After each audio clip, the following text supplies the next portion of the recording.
नमस्ते, मेरा नाम है अविनाश और आप सभी का हमारे चैनल पे दोस्तों स्वागत है।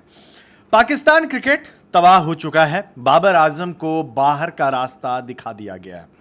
ड्रॉप किया है बाबर आजम को, कहा है कि आपको आपके खराब प्रदर्शन की वजह से हम टीम से रिलीज कर रहे हैं। हालांकि चीफ सेलेक्टर अब जो नए सिलेक्शन कमेटी का गठन हुआ है उसमें आकिब जावेद ने यह बयान दिया है कि उनको हमने आराम दिया है, न सिर्फ बाबर को बल्कि सरफराज अहमद और नसीम शाह, शाहीन अफरीदी, ये 4 खिलाड़ी हैं जिनको आराम दिया गया।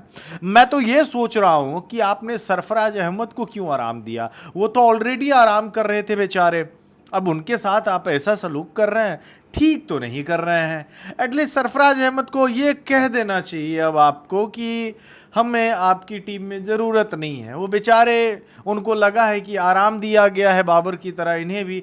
ये चीज़ तो बिल्कुल भी ठीक नहीं है। सरफराज अहमद के करियर पे और जो भविष्य है, फ्यूचर पे, उस पर बात तो होनी बनती थी, लेकिन बाबर के साथ सरफराज अहमद भी लपेटे गए।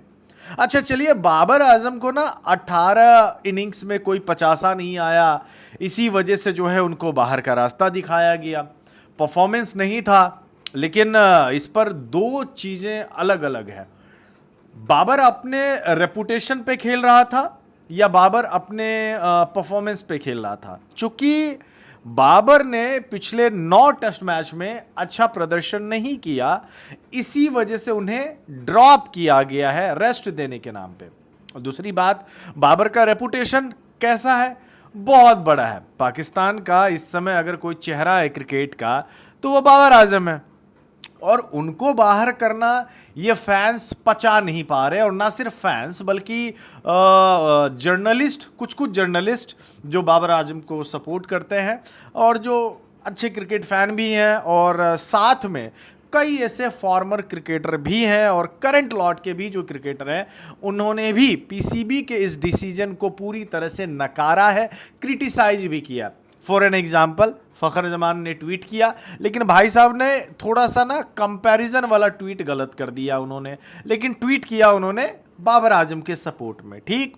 दूसरी बात, हसन अली ने भी ट्वीट किया और उन्होंने भी कहा कि आप जरूर कमबैक कीजिएगा। एक तो हसन अली ने जब से वो पॉडकास्ट में बोला किंग कर लेगा, तब से उनका और परफॉर्मेंस खराब हुआ, और ये भाई साहब अब जब ड्रॉप हो गए फिर भी ट्वीट कर रहा है। चलो कोई बात नहीं है। इसमें 2 चीज़ें और आ जाती है जो मैं आपको बताना चाहता हूँ, शेयर करना चाहता हूँ। एक ये कि पाकिस्तान के जो मीडिया जर्नलिस्ट, वहाँ के यूट्यूबर है, वो तो लगातार प्रोपगेंडा चला रहे थे कि भाई बाबर को बाहर करना, बाबर को बाहर करना, बस भौंके जा रहे थे। अब चूंकि बाहर हो गए तो अब कुछ जर्नलिस्ट जो पहले बोल रहे थे बाहर करो, अब वो बोल रहा है कि भाई सीरीज के बीच में नहीं ड्रॉप करना चाहिए। ये क्या बात होगी? पिछले मैच में तुम ये यूट्यूब पे बैठ के बोल रहे थे कि बाबर आजम को ड्रॉप नहीं करना चाहिए, अभी ड्रॉप कर दिया तो बोल रहे हो सीरीज के बीच में नहीं करना चाहिए था। ये तो फिर दोगलापन हो जाता है। दूसरी बात ये आ जाती है कि पाकिस्तान की मीडिया का काफ़ी ज़्यादा इन्फ्लुएंस पाकिस्तान की प्लेइंग 11 और टीम सिलेक्शन पर होता है, टीम सिलेक्शन पे होता है। अब आकिब जावेद साहब जो है, वो तो शुक्र है कि उन्होंने सुबह सुबह जो है ना सेलेक्ट किया है। सुनने में तो यही आई कि मॉर्निंग में सिलेक्शन हुआ है।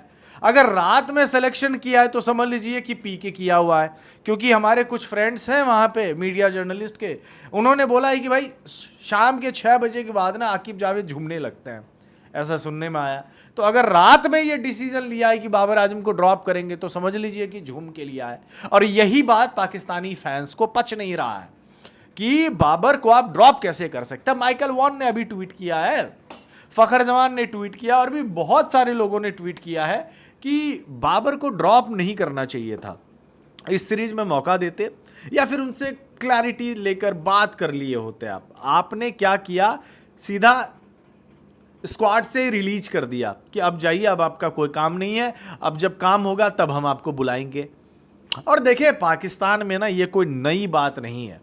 पाकिस्तान मुझे याद आता है कि पीसीबी ने एक वीडियो जारी किया था और उसमें ना पाकिस्तान क्रिकेट के अब तक के आई थिंक कुछ एनिवर्सरी टाइप का था, उसमें इमरान खान का जिक्र नहीं था। जिन्होंने आपको वर्ल्ड कप दिलाया उसका ही जिक्र नहीं था। तो पाकिस्तान में तो भाई क्या बोलते हैं, ना शुक्री कौम, हाँ, जो एहसानमंद नहीं रहते ना, वो सब है वहां पे भाई। कितना भी कर दो लोग बोलेंगे अरे यार तुम तो ऐसे ही हो। ना शुक्री कौम है, शुक्र नहीं मनाते, एहसान नहीं मानते।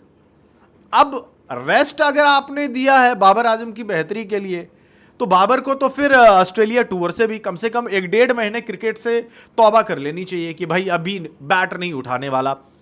ऐसा नहीं कि 15 दिन के बाद जो है ना, अभी आप फिर बोल दोगे चल नहीं बाबर चलो अब ऑस्ट्रेलिया खेलने के लिए चलते हैं। क्यों? क्योंकि वहां पे वाइट बॉल है और वाइट बॉल के तुम हमारे बेस्ट प्लेयर हैं, तुम निकलो। भाई फॉर्म फॉर्म खराब तो तीनों फॉर्मेट के लिए हुआ है ना।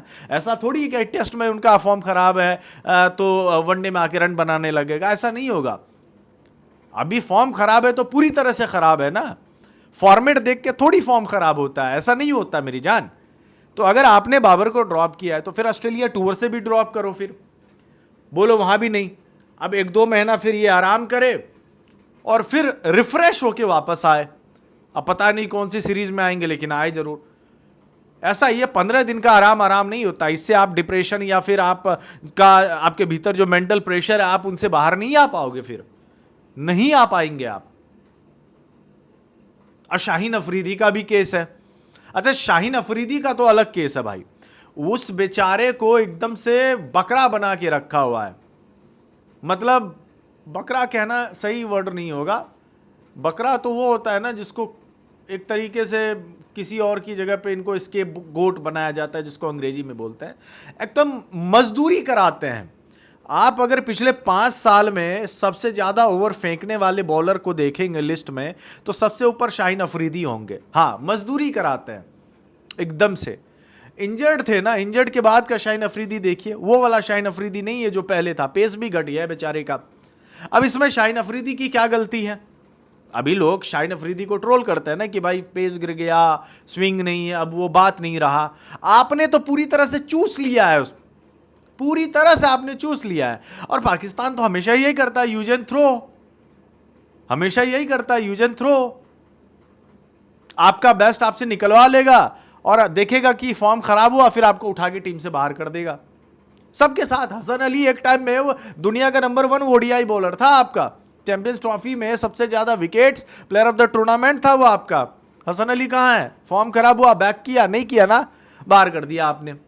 अच्छा, हसन अली का केस तो इसलिए भी थोड़ा सा बदनुमा दाग लगा हुआ है क्योंकि उन्होंने कैच छोड़ दिया था 2021 के T20 वर्ल्ड कप में, तो लोगों का गुस्सा था और उस प्रेशर में आके फिर बाहर कर दिया। अब बाद में परफॉर्मेंस भी उनकी अच्छी आई भी नहीं थी। चलिए, वो तो अलग बात हो गई।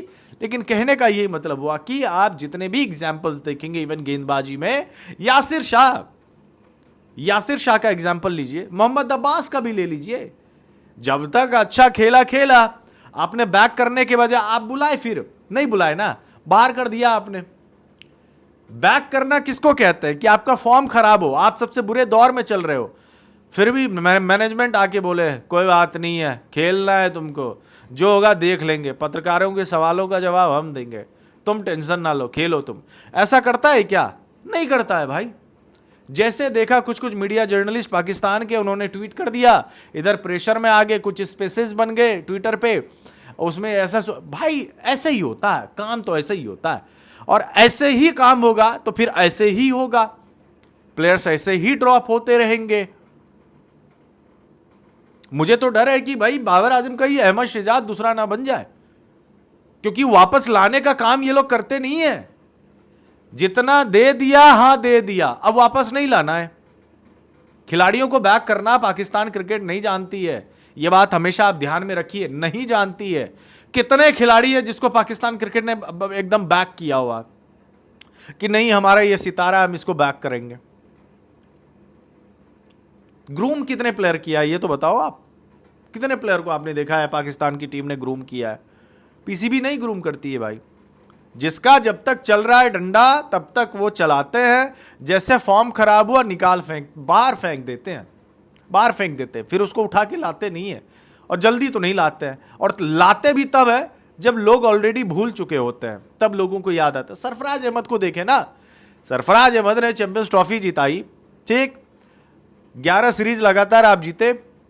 टेस्ट मैच के प्रदर्शन के आधार पे उनको आपने सारे फॉर्मेट की कप्तानी आपने उनसे छीन ली और सारे फॉर्मेट से ही आपने उनको निकाल दिया टेस्ट के परफॉर्मेंस के हिसाब से। बाबर के साथ भी सेम हुआ।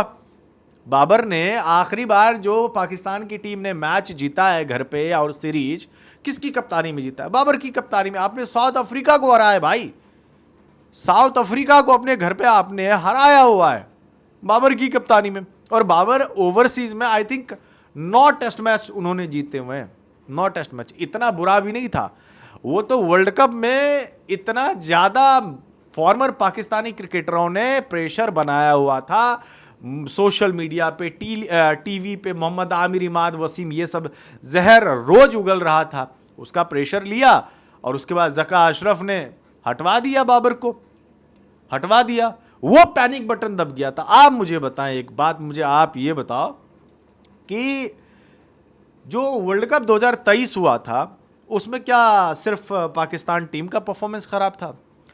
इंग्लैंड तो लास्ट टाइम की वर्ल्ड चैंपियन टीम थी भाई, वो तो नीचे रही, पाकिस्तान से भी नीचे। पाकिस्तान तो 5वें नंबर पे रही थी। बाकी टीमों ने भी तो अच्छा प्रदर्शन किया था ना। अब बाकी टीमों ने भी खराब प्रदर्शन किया था, तो उनके यहां तो पैनिक बटन नहीं दबा था और आपने पैनिक बटन दबाया और यहीं से आपका बुरा टाइम चलना शुरू हो गया।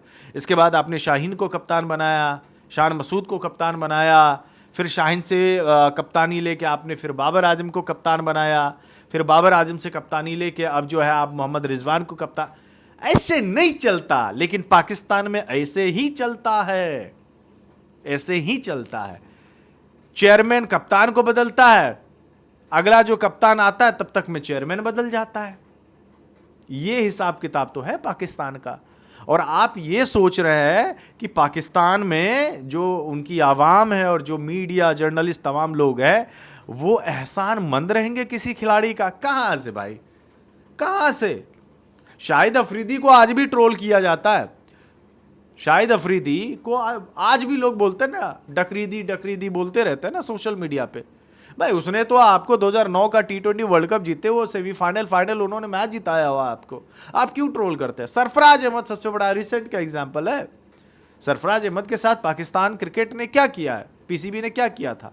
पॉलिटिक्स ही किया ना। उसका खामियाजा बाबर को भुगतना पड़ा क्योंकि सरफराज के जो कट्टर फैंस थे उन्होंने बाबर के खिलाफ एजेंडा चलाया, जिसमें वासे हबीब और इफ़ी कमर रजा का भी नाम आता है। इसमें लोगों ने खूब बाबर के खिलाफ एजेंडा चलाया चलाया चलाया चलाया, इतना ज़्यादा जलील किया, इतना ज़्यादा जलील किया कि बंदे को सच में सेल्फ डाउट होने लगा कि नहीं यार, सच में मैं बुरा हूँ, सच में मैं बुरा हूँ। और वो असर बाबर को उनकी बैटिंग पर भी दिखी है, उनकी बैटिंग पर भी दिखी है।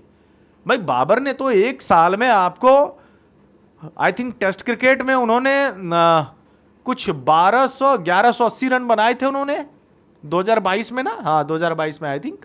और उसी साल टोटल मिला के इंटरनेशनल क्रिकेट में उन्होंने 2500 प्लस उन्होंने रन्स किए थे और 2450 प्लस स्कोर, जो कि आज भी किसी भी कप्तान के द्वारा वर्ल्ड रिकॉर्ड है। ये रिकी पॉन्टिंग की रिकॉर्ड उन्होंने तोड़ी थी उस साल। लेकिन 2 साल में सुपरस्टार से अब ड्रॉप हो जाना, ये सच में बताता है कि ये बाबर आजम का डाउनफॉल नहीं है, ये पाकिस्तान टीम का डाउनफॉल है भाई साहब। ये पाकिस्तान टीम का डाउनफॉल है, ये बात याद रख लीजिएगा। बार बार मैं कह रहा हूं, ये पाकिस्तान टीम का डाउनफॉल है। आपको लग रहा है यहां से पाकिस्तान की टीम संभल जाएगी?